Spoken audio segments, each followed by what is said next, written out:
سلام ملګرو تازه خبر ده ډېر بد خبر دی لومړی خو درته د پښتنو مشران چې په جیلونو کې دي هغو کورنیو ته د هغوی د وطن دپاره چې کومې سختې تېروي زندانونو کې دي د لوی اختر ډېر مبارک سه ورته بله وخته د پښتنو مشران د ملک نصیر کوکو خیل علي وزیر حاجي صمد خان او د بلوچستان یو جلکۍ د بلوچ جهتي کمیټۍ سربراه د هغې مشره ډاکټر مارنګ بلوچ هم په جیل کې ده دغو ټولو ته مونږ د دغه لوی اختر مبارکي وایو او د دغو چې کوم ستړیاوې دي او کوم دغه تکلیفونه دي د قام او د ولس لپاره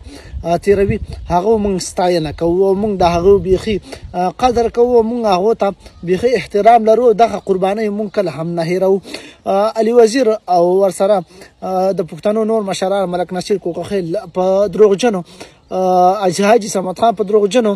په مقدمو کې گرفتار دي دغه چې کوم مشران دي دا د یوې مقدمې د ضمانت منظور کېدو نه بعد په بله مقدمه کې او په دروغجنه مقدمه کې گرفتاري کې د پښتنو هغه چې کوم مزاحمت دی هغه بیخي نشته یعنې شتون نه لري او هغه په نشتون حساب ده مونږ تر خپل حده هم هڅه کوو چې د دغه مشرانو هیر نه کړو د دغه ستړي د قام ته د دې ولس ته ښکاره کړو او ولس په دې پوهه کړو چې ستاسو اتفاق واحد لار ده چې په راتلونکي کې مونږ تاسو د دغې څخه خلاصولی سي مونږ خواست کوو د ټولو پښتنو څخه هیله کوو دغه چې تاسو باید په شریکه سره اتفاق او اتحاد وکړو د دغې پارټیو څخه راووځو د دغه فرقوریت څخه راووځو د دغه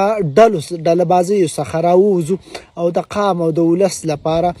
په مشترکه ډول باندې په یو مزاحمتي لار باندې روان سو او د دغه